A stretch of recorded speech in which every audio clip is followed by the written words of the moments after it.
శనార్థులు, నేను మీ అంజలి. Welcome to garam garam వార్తలు. ముందుగల హెడ్లైన్స్ చూద్దాం. బస్సులనే సుంచుతున్నారు చిక్కుడుగాయలు. ఇంట్లో టైం ఉండలేదా అక్కలు? ఎంపీపీ కోసం ఎంపీటీసీలను కిడ్నాప్ చేసిర్రు టీడీపోళ్ళు. ఇట్లా చేస్తే చీగొట్ట రానుల జనాలు. పాముతోని బెదిరించిన ఆయనకు బుద్ధి చెప్పిరు పోలీసులు. ఇంకోసారి తప్పు చేయనని వేసుకున్నాడు లెంపలు. ఆటోకు ఊగులాడుకుంటా పోతున్నారు ఈ స్కూల్ పిల్లలు. ఇట్లయితే ఇళ్ళకి అందుతాయా ఏంది చదువులు? రయ్య రయ్య ఉరుకుతున్నాడు రైలు మీద. ఏం రాయ్యా, బతకాలని లేదా ఈ భూమి మీద? వద్దురా అయ్యా, పిచ్చి కథలు వడకు. మళ్ళీ అది కూడా పోలీసులతోటి అసలే వడకంటే ఇంటరా? ఊహా, నా కడుపులా కచ్చ వడ్డంక కాకిలైతేంది ఇంకా ఎవలైతేందని ఆగం ఆగం చేసి రిమ్మ దిగినాక దండాలు పెడుతుంటారు. ఇంతకు ముచ్చట ఎవరి గురించి అని అంటే, నిన్నట్లా ఒక పామును పట్టుకొని పోలీసారు మీదికే పోకుండా పరిశాన్ చేసిండు కదా చంద్రయ్య గుట్టలో ఒక చిత్రాంగుడు. హగో గా మోతేవారి నిన్నట్లా ప్రవర్తించిండు. ఇప్పుడు ఎట్లా ప్రవర్తిస్తున్నాడో చూడుర్రి. నిన్ననేమో ఏయ్ నా బండి నాకు ఇయ్యండి అనుకుంటా ఆ పవ్వ గుద్దిన మతల పామును పట్టుకొని అల్చల్ చేసి, ఇప్పుడేమో ఇంకోసారి ఇట్లా చెయ్యను సార్, ఇప్పటి నుంచి డ్రింకే చెయ్యను సార్ అని ఏడుపు ముఖం పెట్టుకొని దండం పెడుతున్నాడు. ఇంకేమో అంటున్నాడు. ఏంది ఇర్ఫాన్ బాయ్, బండి ఇచ్చి పెడతారేమో అని భయపట్టించిన సార్. ఎన్ని కోటర్లు తాగినావు? ఒక కోటర్ ఆడనే తాగినా, నీళ్ళు ఇవ్వకుండానే తాగినా. తాగి తోలకూడదు కదా సార్, ఇప్పటి నుంచి డ్రింకే చేయ. ఏ పాటో గట్టిగానే గదిరాచినట్టున్నారు. దెబ్బకు తొవ్వకొచ్చిండు. ఎవ్వరు కూడా నా లెక్కన దాగి ఆగం చెయ్యొద్దు, పోలీసార్లకు రెస్పెక్ట్ ఇయ్యుండ్రి, వాళ్ళు మన కోసమే పని చేస్తున్నారు అని పట్టిండు. కానీ ఎన్ని చెప్పినా నువ్వు కోర్టుకు పోవాల్సిందే, ఫైన్ కట్టాల్సిందే. కానీ మరి ఏ తీర్ల బుద్ధొచ్చేటట్టు చేసిండ్రో పోలీసార్లు. లేకుంటే రిమ్మ తిరిగినాక ఆయన వీడియో ఆయనే చూసుకునే తప్పు తెలుసుకున్నాడో కానీ మొత్తానికి ఇగో ఇట్లా క్షమాపణలు చెప్పిండుల్లా. నిన్న డ్రింకింగ్ టైప్ లో పట్టుకుంటే ఆ సార్ని పామ్, చచ్చిపోయిన పామ్ అయితే భయపెట్టించిన సార్. ఇప్పటి నుంచి తప్పు చేయను సార్. పబ్లిక్ చూస్తున్నారు కదా, ఎవ్వలే గాని తాగిన మతల బండి నడపకుండ్రి, అడ్డగోలు కథలు పడి ఆగం కాకుండ్రి. పోలీసు వాళ్ళు ఆయనతో డ్రంక్ అండ్ డ్రైవ్ లో దొరకబడతారు కాబట్టి కనీసం ఆడికే ఆగుతున్నారు. లేకుంటే మత్తులో ఎట్లా పడితే అట్లనే దోలి ఏదన్నా జరగరాంది జరిగితే ఎంత బాధ ఉంటది ఈ ఇంట్లోలకు. ఆలోచన చెయ్యుండ్రి. మళ్ళా చెప్తున్నాము, తాగి వాహనం నడపడం ప్రమాదకరం, చట్టరీత్యా నేరం. యాది పెట్టుకోండి.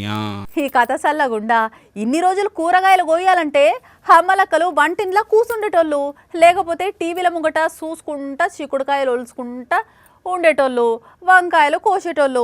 ఇంకా ఇద్దరు ముగ్గురు అంటే ఇంటి ముంగట కూసుండి ముచ్చట్లు పెట్టుకుంటా కూరగాయలు కోసేటోళ్ళు. కానీ అదే ఫ్రీ బస్సు పెట్టిన వాళ్ళు చూడుర్రి.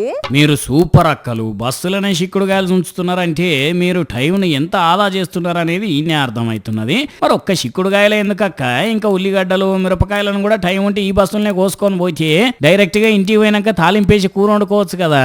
ఆ పని కూడా చేస్తారేమో. వనపర్తి నుంచి పెబ్బేరు మీదుగా గద్వాల పోతున్న బస్సులో ఈ ఇద్దరు అక్కలు ఇట్లా చిక్కుడుగాయలు ఉంచుకుంటా కనపడ్డారు. ఇక వీళ్ళని చూసి ఆ బస్సులు ఉన్నోళ్ళే పర్సన్గా వచ్చిండ్రు. అయితే వీళ్ళు పొద్దుగాలనే లేచి బట్టల ముళ్ళలు ఎత్తుకొని పోయి అమ్ముతుంటారట. ఆ పెద్ద ముళ్ళలు మోసి అలసిపోతాము, ఇంటికి పోయేటాళ్ళకి చీకటి అవుతుంది, అందుకనే ఇట్లా బస్సుల కూరగాయలు కట్ చేస్తున్నాము, ఇంటికి పోయినాక చెప్పున కూర వండుకోవచ్చు అని చెప్పిండ్రట. కానీ వీళ్ళని చూసి కొందరు ఎట్లా ఫ్రీ టికెట్ అని ఇట్లా చేస్తున్నారు అని అనుకోబట్టిరు. ఎందుకంటే అది వరకు కూడా ఇటువంటి వాళ్ళు కొందరు బస్సులుగా కనబడ్డారు కాబట్టి. కాకుంటే వీళ్ళ కథ ఈ తీరంగా ఉన్నది అన్నట్టు. ఇవాళ రేపు రీల్స్ కోసం కొందరు పోరళ్ళు ఎన్నెన్ని కథలు పడుతున్నారో రోజు చూస్తూనే ఉన్నాం కదా. లైకులు షేర్ల కోసం పానాలకు తెగించి పిచ్చి శాతలు స్టంట్లు కూడా చేస్తున్నారు. అయితే నారాయణపేట జిల్లాలో కొందరు స్కూల్ పిల్లలు కూడా రోజు పానాలతోని శలగాటం ఆడుతున్నారు. కాకపోతే వాళ్ళు చేసేది రీల్స్ కోసం కాదు, బడికి పోయేటందుకు. అవును, అటు చూడండి పారి. వామ్మో, ఏంది స్కూలుకు పోయే పిల్లలు స్కూల్ బస్సులను ఆటోలను పోతారు కానీ వీళ్ళేంది ఇట్లా ఏలాడుకుంటా పోతున్నారు. 1 2 3 4 5 6 7 8 మంది వెనకపొంటి కడ్డీలు పట్టుకొని కొనాకు నిలుచున్నారు. అందరు ఆడి వీళ్ళలే. మళ్ళా ఇంకా లోపడెంతమంది ఉన్నారో మరి. పొరపాటున కాలు స్లిప్ అయినా చెయ్యి పట్టు తప్పినా ఇంకేమైనా ఉన్నదా? నారాయణపేట జిల్లా మద్దూరు మండలంలో పడ్డది సీను. రోజు బడికి పోయేట అందుకే వీళ్ళు ఇట్లా పానాలకు తెగించి ప్రయాణం చేస్తున్నారట. ఆ టైంలో ఆ రూట్లో బస్సులు లేవట. బస్సు వచ్చేదాకా ఎదురు చూసుకుంటా కూర్చుంటే బడికి లేట్ అవుతుందని ఇగో ఇట్లా జీవుకి ఏలాడుకుంటా పోతున్నారు. ఇదంతా వెనకమర్ల పోయేటోళ్ళు ఒకరు వీడియో తీసి సోషల్ మీడియాలో పెట్టారు. బడికి పోయి చదువుకోవాలనే తపనుండు మంచిదే గానీ ఇట్లా పానాలకు తెగించి జర్నీ చేసుడే చాలా డేంజర్ అని అన్నబట్టిరు ఈ వీడియో చూసిన నెటిజన్లు. మరి చూసినాకనన్నా అక్కడ ఉండే లీడర్లు ఆర్టీసీ డిపార్ట్మెంట్లో ఆ టైంకి ఏమన్నా రవాణా ఏర్పాట్లు చేస్తే మంచిగా ఉంటుంది. కొలంబస్ ఇచ్చారు సెలవు, ఆనందంగా గడపడానికి కావాలొక దీవి, సెలవు సెలవు సెలవు కనుగొను కొత్త దీవి నువ్వు అన్నట్టే వాటికి కావలసిన జాగలను ఎత్తుక్కొని వచ్చినాయి కొన్ని జీవాలు. అసలు వాటిని చూసేటందుకు 2 కళ్ళు సాలవన్నట్టుంది. మరి అవేందో మీరు కూడా సుదురు పాన్రి. ఇదంతా చూసి గ్రాఫిక్స్ అనుకునేరు కాదు, నిజమైన పక్షులే ఇవి. ఎక్కడెక్కడి నుంచో మన కాడికి వచ్చినాయి. భలే భలే ఉన్నది కదా వీడియో. ఇప్పుడు ఇవన్నీ ఎన్నున్నాయి, ఏడికెంచెలు వచ్చినాయి అని లెక్కేసే పనిలో పడ్డారు వైల్డ్ లైఫ్ ఆఫీసర్లు. ఏషియన్ వాటర్ బర్డ్ సెన్సస్ పేరు మీద ప్రతి ఏడాది పక్షులు ఎన్నున్నాయి అనేది లెక్క పెడతారట. కాకినాడ జిల్లా కోరంగిల కథ ఇది. ఉమ్మడి తూర్పుగోదావరి జిల్లాల మొత్తం 12 జాగార్ల ఆఫీసర్లు అందరూ 12 టీంలుగా విడిపోయి అన్ని దిక్కుల ఒకటేసారి పక్షుల కౌంటింగ్ చేస్తారట. మరి అట్లా వేయకుండా ఒక్కో నాడు ఒక్కో జాగాల లెక్క పెడితే ఆల్రెడీ లెక్క పెట్టిన పక్షి ఇంకో జాగాలకు వస్తే డబుల్ కౌంట్ అవుతుంది కదా. అందుకే అన్నట్టు వీటిల్లో కొన్ని మనకాడి పక్షులు అయితే ఇంకొన్ని వేరే దేశంలోకి వెళ్ళి వచ్చినాయి. మరి మొత్తం ఎన్ని పక్షులు ఉన్నాయి, ఎక్కడి నుంచి వచ్చినాయో ఈ సార్లు చెప్తారు. చెప్పుంది సారు. లాస్ట్ ఇయర్ ఈ పక్షులు గణన చేసినప్పుడు 39,700 చిల్లర వరకు ఈ బర్డ్స్ కౌంట్ అనేది వచ్చింది. ఈ కొన్ని మైగ్రేట్ బర్డ్స్ వచ్చేసి మలేషియా, మంగోలియా, రష్యా, చైనా నుంచి కూడా మన వెట్లాండ్స్ ఏరియాకి రావడం, మైగ్రేట్ బర్డ్స్ రావడం జరుగుతుంది. ఓహో, చాలా దేశాల నుంచి వచ్చినాయి కదా. అయినా వీటికి వీసానా, పాస్పోర్టా, పైసల ఖర్చా, వాటికి అవే అమాంతం ఎగిరి ఇడవాళ్తాయి. మొత్తం 272 రకాల పక్షులు లెక్క తేలిందట. నీళ్లు నిండుగున్న జాగాలకు ఆహారం కోసం వస్తుంటాయి ఇట్లా. కానీ భలే ఉన్నాయిలే విజువల్ అయితే. అవ్వ నీ కథ సల్లగుండా. భూమి మీద ఊరికిన వాళ్ళని చూసినాం, నిప్పుల మీద పరుగులు తీసిన వాళ్ళు ఉన్నారు, ఇంకా రాళ్ళల్లా రప్పల్లా ఇసుకలా పరిగెత్తిన వాళ్ళు కూడా ఎంతో మంది ఉన్నారు. కానీ గిడో మోతేవారి రైలు మీద ఉరుకుతున్నాడులా. అవును, చుక్ చుక్ అని పోయే రైలు మీదనే రువ్వడి మీద పరుగు పెట్టిండు. చూసిన దానివల్ల ఎవ్వరు పోయి అందుకుందామన్నా అందనంత స్పీడ్తోనే రైలు మీద ఎట్లా ఉరుకుతున్నాడో. మరి నా పరుగులు చూసి కొంపదీసి రైల్వే శాఖ రైలు మీద పరుగు పందాలు ఏమన్నా పెట్టిందా అనుకునేరు. అట్లా గిట్ట అనుకుంటే మీరు 2 పట్టాల నడుమ కాలేసినట్టే. ఎందుకంటే ఈయన రైలు మీదకి ఎందుకు ఎక్కిండో ఎవ్వరికి తెలియదు. శ్రీకాకుళం జిల్లా సోంపేట రైల్వే స్టేషన్ ఇది. భువనేశ్వర్ నుంచి తిరుపతి పోయే సూపర్ ఫాస్ట్ ఎక్స్ప్రెస్ వచ్చి ఆగింది. 2 నిమిషాలు ఆగుతుంది రైలు. ఇంతల్నే దానా రైలు ఎక్కి ఇట్లా ఉరకబట్టిండు దాని మించి. అరే వారే పడతావురా, సత్తవా, దిగు అని ఎంతమంది మొత్తుకున్నా అస్సలకే దిగలేదు. ఈ అటంక ఓ ప్రయాణికుడే ప్రాణాలకు తెగించి కాపాడిండు. ఇక అందరు కలిసి 4 అందుకున్నారట.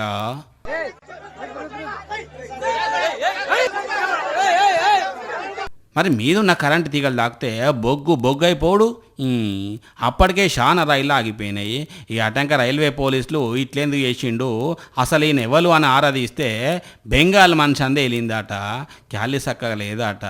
ఇక ఈయన కథ ఇట్టుంటే ఈ అవ్వ చూడుర్రి రైళ్ళ ఏడ కూసుండి ప్రయాణం చేస్తున్నదో. అరే 2 బోగిల నడుమ కూర్చుండి పోతున్నది ఏందుల్లా. మరి ఆయనతో కిందకి ఇట్లా పడితే పానాలు ఉంటాయా? అయినా భయపడతలేదు. మరి టికెట్ కొనేందుకు పైసలు లేవని ఇట్లా ఎక్కి కూర్చున్నదో ఏమో తెలియదు. కానీ ఇట్లా డేంజర్గా ప్రయాణం చేసింది అవ్వ. మన దగ్గర డాక్టర్లను దేవునితోని సమానంగా కొలుస్తారు.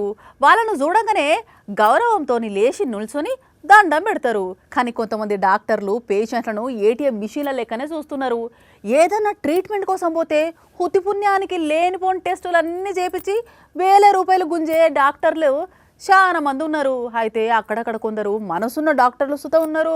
అరే వా డాక్టర్ సాబ్, ఏం జరుగుతున్నది ఇక్కడ అర్థమైంది అనులా? ఈ డాక్టర్ కాడికి ఈ అవ్వాళ్ళ మనవని తీసుకొని వచ్చింది. ఆ పిల్లగాడు పాపం మానసిక వికలాంగుడు. ఆయనతో ట్రీట్మెంట్ చేసినాక అవ్వ డాక్టర్ సాబ్ కు పీజీ పోతుంటే వద్దొద్దమ్మా నువ్వే ఉంచుకో అనగానే 2 చేతులు నెత్తి మీద పెట్టి సల్లగుండు బిడ్డ అని దీవించింది డాక్టర్ను. ఇప్పుడు ఈ వీడియోను ఆ డాక్టర్ సాబ్ ఇంటర్నెట్ లో పెట్టి లక్షల సంపాదన ఇవ్వలేని తృప్తిని ఈ అవ్విచ్చిన దీవెనలు ఇచ్చినాయి అనుకుంటా రాసుకొచ్చి చేసిండు. కరెక్టే కదా, కొన్నిటిని పైసలతోటి ఇలువ కట్టలేము. ఎన్ని లక్షలు ఇచ్చినా కోట్లు ఇచ్చినా కొన్నిటికి సరి సమానం కావు గంతే. కానీ డాక్టర్ సాబ్ జర వచ్చిన పేషెంట్ల ఆర్థిక పరిస్థితిని అర్థం చేసుకొని గిట్లనే పేద బిక్కోళ్ళు ఉంటే వాళ్ళ కాడ ఫీజు తీసుకోకుండా ఉండు సారు, నీ మేలు మర్చిపోరు గాని. చెప్పేటివి శ్రీరంగ నీతులు, చేసేటివి దరిద్రపు కొట్టు పనులు అన్నట్టే ఉన్నది ఆంధ్రప్రదేశ్ రాష్ట్రంలో కూటమి సర్కార్ పాలన. పొద్దున్నే లేసి ప్రజాస్వామ్య విలువలు, నీతి, నిజాయితీ అని ప్రవచనాలు వల్లించే చంద్రబాబు పనితనం ఎంత చక్కగున్నదో ఇప్పటికే జనాలకు అర్థమైపోయింది.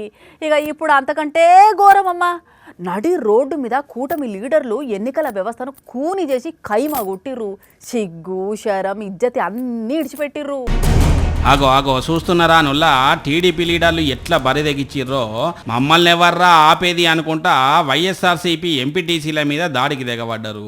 నెల్లూరు జిల్లా ఉదయగిరి నియోజకవర్గం వింజమూరు మండలం ఎంపీపీ ఎన్నికల్లో ఓట్లేస్తందుకు పోతున్న 5 వైఎస్ఆర్ కాంగ్రెస్ పార్టీ ఎంపీటీసీలను టీడీపీలు నడి రోడ్డు మీద అనగబట్టి అటు నుంచి అటే కిడ్నాప్ చేసి ఇంకో కార్లు ఎక్కించుకొని తీసుకుపోయినారు.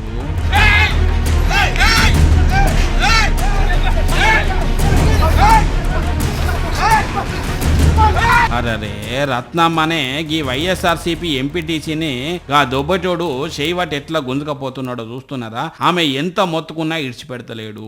పాపం ఆమె చెయ్యంతా వాసిపోయింది. మల్లికార్జున అనే ఇంకో ఎంపీటీసీని అటనే కిడ్నాప్ చేసిండ్రు. మోహన్ రెడ్డి అనే ఎంపీటీసీని పోలీసులే దాచిపెట్టినరాట. ఇట్లా కిడ్నాప్లు, దాడులు చేసి వాళ్ళ క్యాండిడేట్లను ఎంపీపీగా ప్రకటించుకున్నారు. ఓర్ని అన్యాలం పాడుగాను ఇంత ఘోరమానుల్లా టీడీపీ లీడర్లు వైఎస్ఆర్సీపీ ఎంపీటీసీలను కోడి పిల్లలను దనకపోయినట్టే గద్దలు లెక్కన ఎత్తుకపోతుంటే పోలీసులు అక్కడనే ఉన్నారు కానీ మాకేం సంబంధం లేదన్నట్లు సైలెంట్గా ఉన్నారట. ఇట్లున్నదిలా ఏపీల రాజకీయం.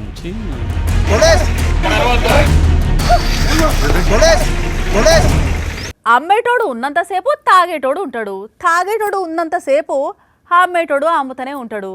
అందుకే ఈ రెండు బంద్ కావాలి. అప్పుడే గుడుంబ అనేది ఏడ దొరకకుండా అవుతుంది. కానీ గీడో కాడ అద్దన్న అమ్మేటోళ్ళు అమ్ముతున్నారట, తాగేటోళ్ళు తాగుతున్నారట. అందుకే ఆ ఊరి అమ్మలక్కలంతా కలిసి ఏం చేసిరో చూడుర్రి. చూసిన రానుల్లా గుడుంబ బత్తాలు ఎట్లున్నాయో, కొబ్బరి నీళ్ళను పార్సల్ కట్టినంత పద్ధతిగా కట్టిండ్రు కదా. ప్యూర్ గుడుంబాట ఇది. ఈ ఒక్కొక్క కవర్లు ఉన్న గుడుంబాతోటి మస్తు పాకెట్లు తయారు చేసి అమ్ముతున్నారట. అందుకే అమ్మలక్కలంతా కోపం చేసి గుడుంబ అమ్మేటోళ్ళ ఇంట్లో నుంచి బయటికి తీసుకొచ్చిండ్రు ఈ బత్తాలను. మరి పోలీసులకు చెప్పకపోయిన రక్కలు మా పోలీస్ స్టేషన్ అత్తగారి ఇల్లు అని చెప్పిండ్రు. ఇట్లా అన్నారు, మళ్ళీ తాగుతున్నారు. ఇక సీసీ కెమెరా రికార్డ్ అవుతుందని మేము చెప్పినాము. చెప్తే ఏం చేస్తారు, లోపలికి పోతున్నారు, తాగి బయట హుష్ని పాపం పాడుగాను. పోలీస్ స్టేషన్ మా అత్తగారిలే అట్లా పోయి ఇట్లా వస్తామంటున్నారట. జగిత్యాల జిల్లా మెట్పల్లి మండలంలో ఉన్న ప్రియదర్శిని కాలనీ ఇది. ఈడ గుడుంబ అమ్ముతున్నారని పోలీసులకు చెప్తే వాళ్ళు పట్టించుకుంటలేరట. ఆప్కారోళ్ళకి చెప్తే వాళ్ళు పట్టించుకుంటలేరట. సీసీ కెమెరాలు పెడితే అందులో పడొద్దని అమ్మేటోళ్ళ ఇంట్లోకే పోయి సాటు కదా ఆగొస్తున్నారట. ఇట్లయితే మా పరిస్థితి ఏందని కోపం చేస్తున్నారు ఈ అక్కలంతా. ఎన్నిసార్లు ఫోన్ చేసినా ఆయన వస్తున్నానంటే 12 సార్లు ఫోన్ చేసినా వస్తున్నా అంటూ వస్తలేడు. మేము చేసి కూడా 10 నిమిషాలు అవుతుంది, రెస్పాన్స్ ఏం లేదు.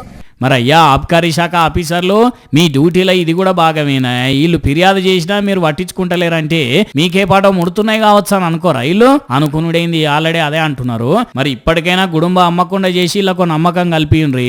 లేకపోతే ఇవే బత్తాలు పట్టుకొని మీ ఆఫీస్ ముంగటికే వస్తారట వీళ్ళంతా. మళ్ళొకసారి మా గరం వార్తలకు రావద్దని అయితే మేము మనస్ఫూర్తిగా కోరుకుంటున్నాం. ఇక అటెంక మీ ఇష్టం. మళ్ళీ జనాల సమస్యలను నేతలు పట్టించుకోకపోతే జనాలు ఊకుంటారా? చూసి ఎప్పుడో తిరగబడతారు. అది కూడా పబ్లిక్లోనే. అవును, ఏదో ఒకరోజు ఆ పట్టించుకొని లీడర్లు మా దగ్గరికి రాకపోతారా, మేము గట్టిగా అడగకపోతామా అని ఎదురు చూసి ఇట్లా వాళ్ళు రాగానే అడ్డం తిరిగింది. అందరికందరూ గొంతెత్తుతున్నారు.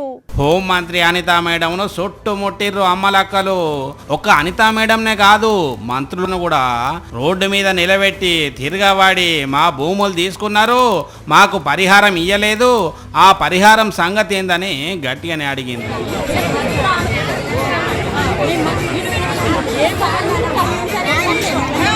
అనకాపల్లి జిల్లా పాయకరావుపేట నియోజకవర్గంలో మంత్రులు పర్యటిస్తున్నారు.